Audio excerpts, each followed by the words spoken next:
In this lesson, we're going to talk about using a single large-scale print on a quilt back. Let's look at an example right here.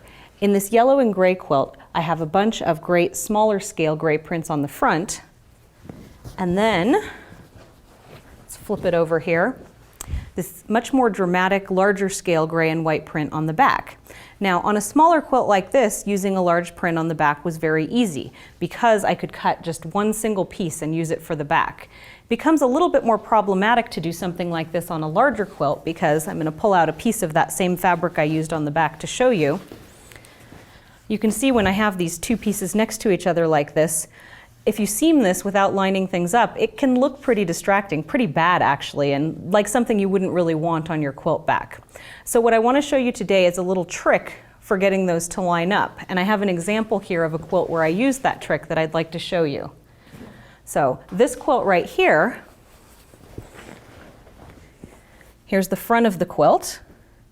And then if we flip it over, you can see that there's this great, really large scale gingham on the back. Now what you hopefully can't see on camera is that this gingham is actually pieced from two separate pieces of fabric, and that's the whole trick we're going to talk about today, is how to join those large scale prints in a way that gets hidden on the finished quilt back. I'm going to clean these things up and then we'll get back to the table and talk a little bit about the math. Okay, so we're going to talk about making a back for a quilt, a lap size quilt that's 52 inches by 62 inches. Now, as you probably remember from the last lesson, in order to have a quilt back for a 52 inch by 62 inch quilt, we need to add 4 inches of extra fabric on all 4 sides for that quilt back, which means that the total size of the quilt back needs to be 60 inches by 70 inches. Again, that's a 52 inch by 62 inch quilt top. Our back's going to need to be 60 inches by 70 inches. And I've just drawn a little sketch of that 60 inch by 70 inch quilt here. Now, unless we have some extraordinarily wide fabric, we're going to have to sew pieces of fabric together in order to make a back that's big enough to fit this quilt. And with a large scale print like this, we really want to consider a couple of things about the print when we're planning how we're going to piece that fabric together. So let's just take a look at this fabric that we have here. This actually is a slightly wider fabric. It's 54 inches wide, which is wider than a lot of the standard quilting fabrics that are more like 42 to 44 inches wide. It's also a directional print, meaning that there is a pattern that runs one way. This is actually a two-way directional print in that there isn't a definite top or bottom, but the pattern is running directionally across the fabric from selvage to selvage. So the dimension that we really need to be concentrating on when we're planning how to piece this into the quilt back is the width of the fabric, or the distance from selvage to selvage, which again in this case is 54 inches. On the small quilt, the width of the fabric was wider than the total quilt back size that we needed to make for the small quilt. So it was possible to just get a length of fabric that was as long as we needed and then cut the back from it. When we're piecing together a back, we need to think about how wide the fabric is and how far across the quilt back that's going to stretch.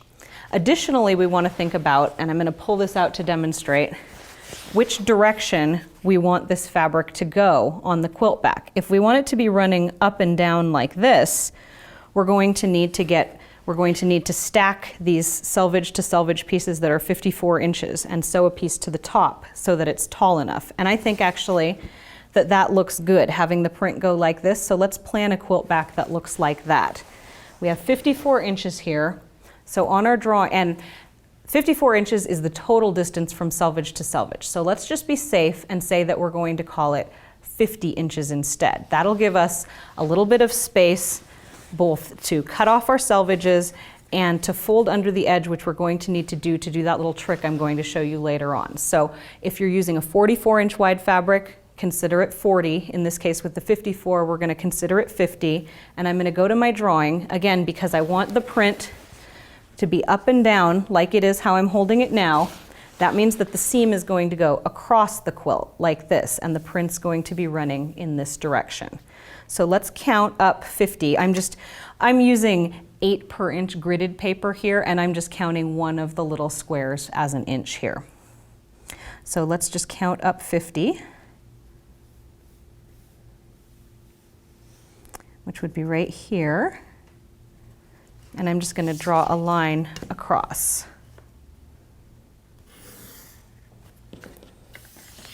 So this is where the seam is going to be on our quilt back.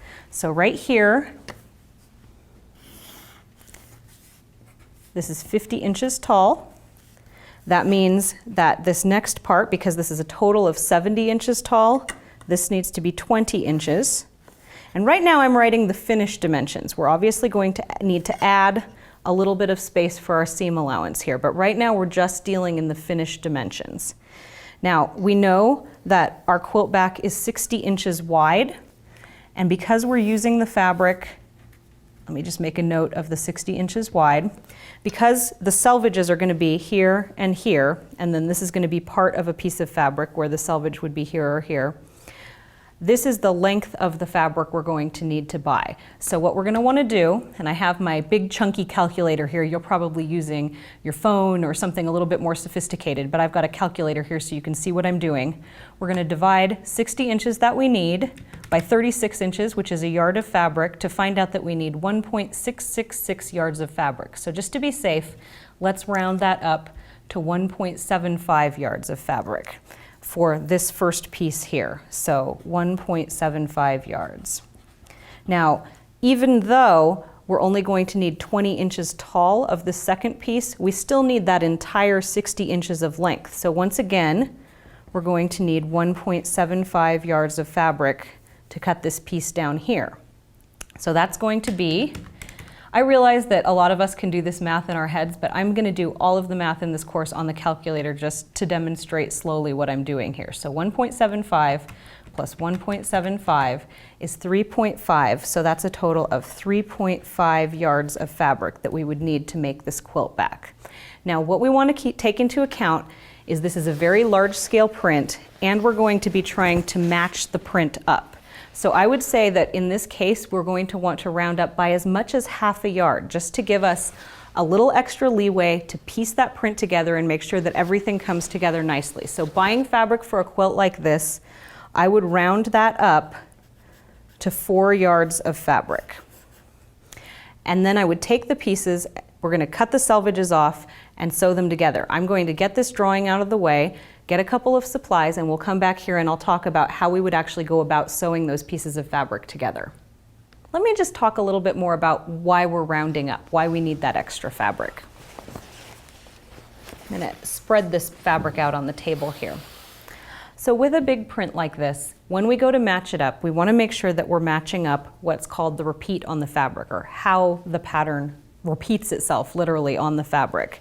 So we want the extra to be able to do something like this and make sure that the shapes line up exactly. But you can see when we do that, we lose a big chunk of fabric here. So if you have a lot of savvy about fabric repeats and can calculate that yourself, you're going to want to get at least an extra repeat of the fabric so that you can match it up. If you don't want to go to the trouble of calculating that, I would say that an extra half yard is going to be good for most smaller quilts. If you're making a really, really big quilt, you may want to go on the safe side and get maybe up to a yard extra. But in most cases, I would say half a yard extra is going to be fine. So let's actually start cutting up this fabric and talk about how we're going to be piecing it together. And I think that'll also help to make it more clear why we need some of this extra fabric. So I'm going to get some of this stuff out of the way so we can get sewing. Okay, so I've made a little model here.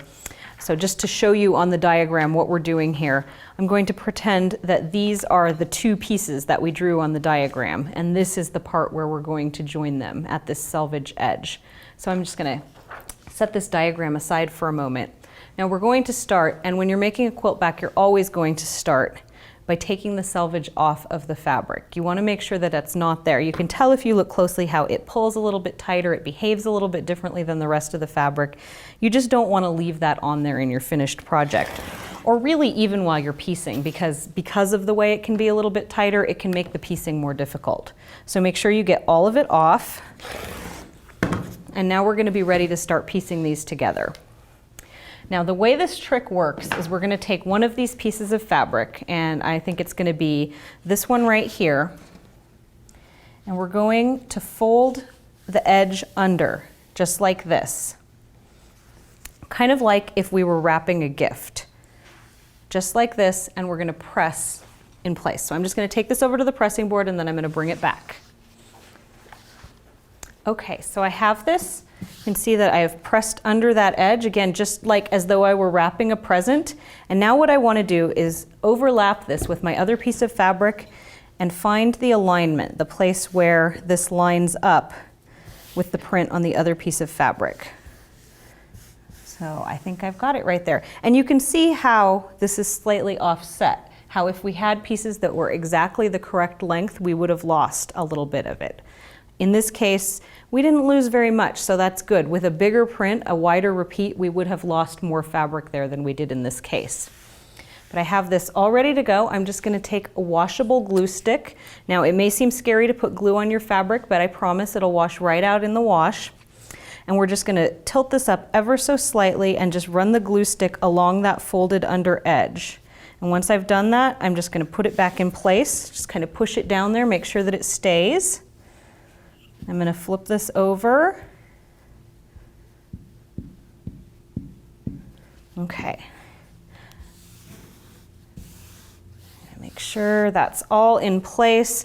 Just to be double secure here, I'm going to take some pins and I'm just going to pin right along the length of this just to hold this in place while I take this over to the pressing board, because what I want to do with that glue that I put on there is just give it a quick press on the iron, because it'll help to kind of set it and hold the layers together.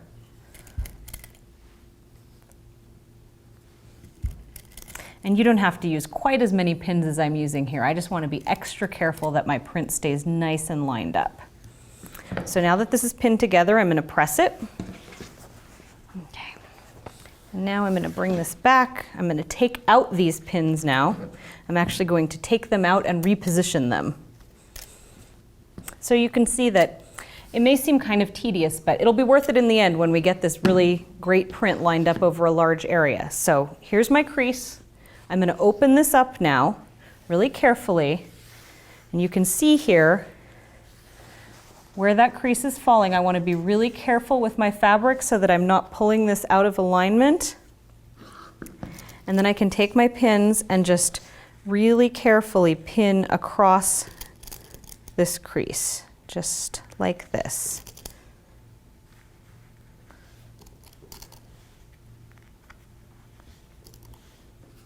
Now, if you're doing this with a much longer piece of fabric, you can just kind of have that off your table and pull it up sort of across the table as you're working. Feed it across the table as you're working. Just make sure that you do it slowly so that parts of it that are hanging down off the table aren't pulled out of alignment as you're working on the other parts. So I have this all pinned. I'm going to take it over to my machine now to sew. Okay, so I'm going to sew these pieces together, again sewing right on that crease, not to the side of it, but right along the crease mark, and taking my pins out as I go.